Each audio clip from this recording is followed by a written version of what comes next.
Assalamualaikum warahmatullahi wabarakatuh. Perkenalkan, saya Sylvie Al-Ghazali dengan NIM 2006057. Pada video kali ini, saya akan menjelaskan materi pada pertemuan 6 pengantar ekonomi pembangunan, yaitu terdapat dua pokok pembahasan utama. Yang pertama, teori Schumpeter, dan yang kedua, teori Keynes. Langsung saja kita bahas materi yang pertama, yaitu teori Schumpeter. Joseph Alois Schumpeter adalah seorang ekonom Amerika Austria dan ilmuwan politik.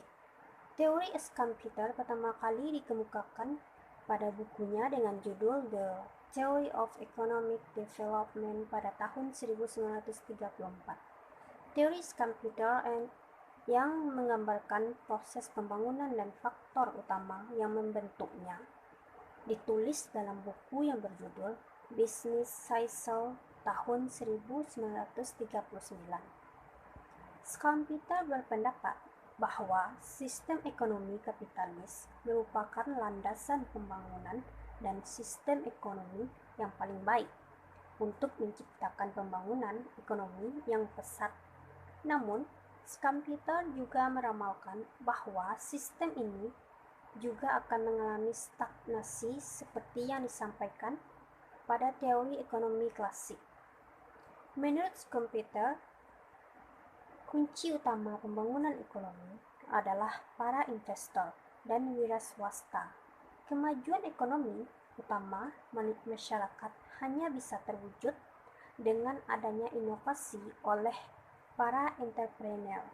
Entrepreneur selain mampu meningkatkan keuntungan dan menaikkan standar hidup masyarakat, juga mampu memenangkan persaingan untuk memperoleh kedudukan monopoli.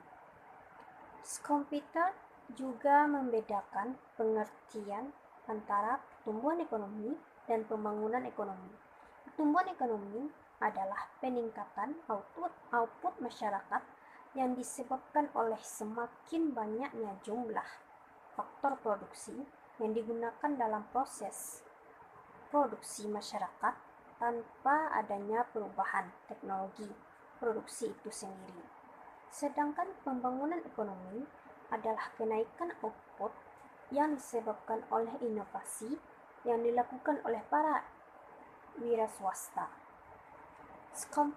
Schumpeter berpendapat dengan pandangan yang berlaku bahwa persaingan sempurna adalah cara untuk memaksimalkan kesejahteraan ekonomi.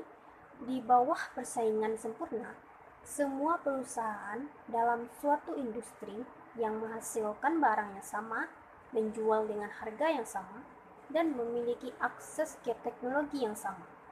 Dia menulis, yang diperhatikan adalah persaingan dari komoditas baru, teknologi baru, sumber pasokan baru, jenis baru organisasi persaingan yang tidak menyerang pada margin keuntungan dan output dari perusahaan yang ada, tetapi di fondasi dan kehidupan mereka. Schumpeter terus mengusahakan inovasi dalam kegiatan ekonomi. Inovasi ini meliputi yang pertama, perkenalan suatu produk baru. Yang kedua, mempertinggi efisiensi suatu produk. Yang ketiga, mengadakan perluasan pasar suatu produk atau barang. Dan yang keempat, mengadakan perubahan dalam organisasi produksi untuk mempertinggi eksistensi yang memungkinkan timbulnya proses imitasi di mana pengusaha melakukan pembangunan teknologi baru. Menurutnya, investasi dapat dibedakan kepada dua golongan, yaitu penanaman modal otonomi dan penanaman modal terpengaruh. Penanaman modal otonomi adalah penanaman modal yang ditimbulkan pada kegiatan ekonomi yang ditimbulkan sebagai akibat kegiatan inovasi. Faktor-faktor yang mempengaruhi perkembangan dan pertumbuhan ekonomi yaitu yang pertama, jumlah dan kualitas penduduk. Kedua, sumber daya modal dan teknologi. Ketiga, sumber sosial dan sikap masyarakat. Yang keempat, sumber daya alam. Dan Yang kelima, luas pasar dan pangsa pasar. Pokok pembahasan yang kedua yaitu teori Keynes. John Maynard Keynes adalah seorang ekonom Inggris paling berpengaruh pada abad ke-20 dan pendiri ekonomi makro modern. Keynes dikenal sebagai tokoh yang menyebabkan lahirnya mazhab baru yaitu mazhab Keynes.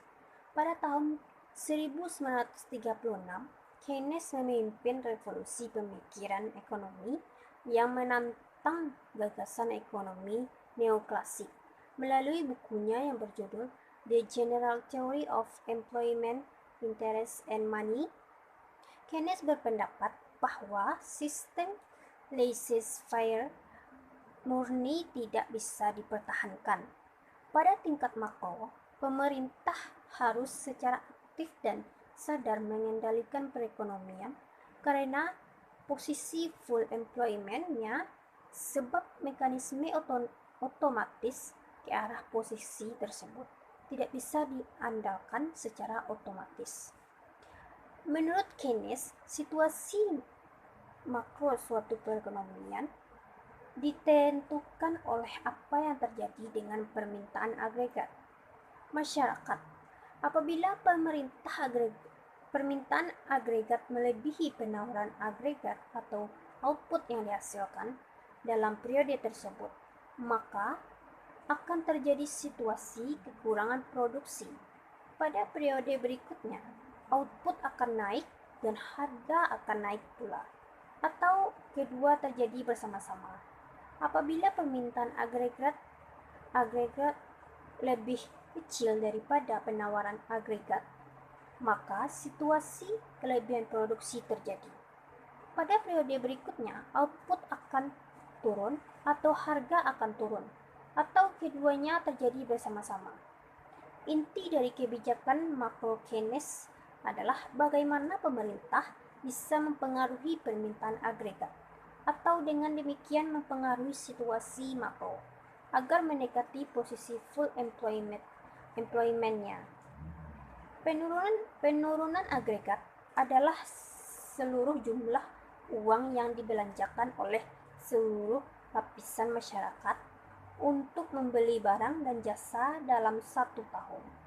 Barang dan jasa diartikan sebagai barang dan jasa yang diproduksikan dalam tahun tersebut, atau barang bekas atau barang yang diproduksikan tahun-tahun sebelumnya, atau barang yang tidak diproduksikan seperti tanah, tenaga kerja, dan faktor produksi lainnya tidak termasuk dalam pengertian barang dan jasa yang dimaksud di sini.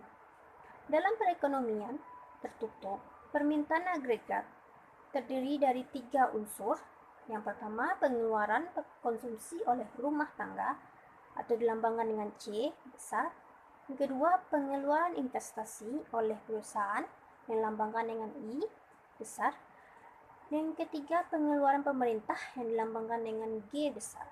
Pemerintah bisa mempengaruhi permintaan agregat secara langsung melalui pengeluaran pemerintah dan secara tidak langsung terhadap pengeluaran konsumsi dan pengeluaran investasi.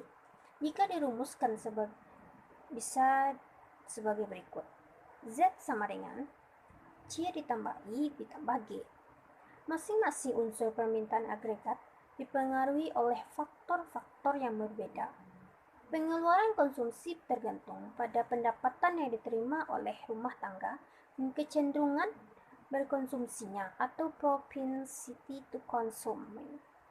Pengeluaran investasi ditentukan oleh keuntungan yang diharapkan atau marginal efficiency of capital dan biaya dana atau tingkat bunga. Pengeluaran pemerintah ditentukan oleh proses politik yang kompleks dan dalam teori makro dianggap eksogen.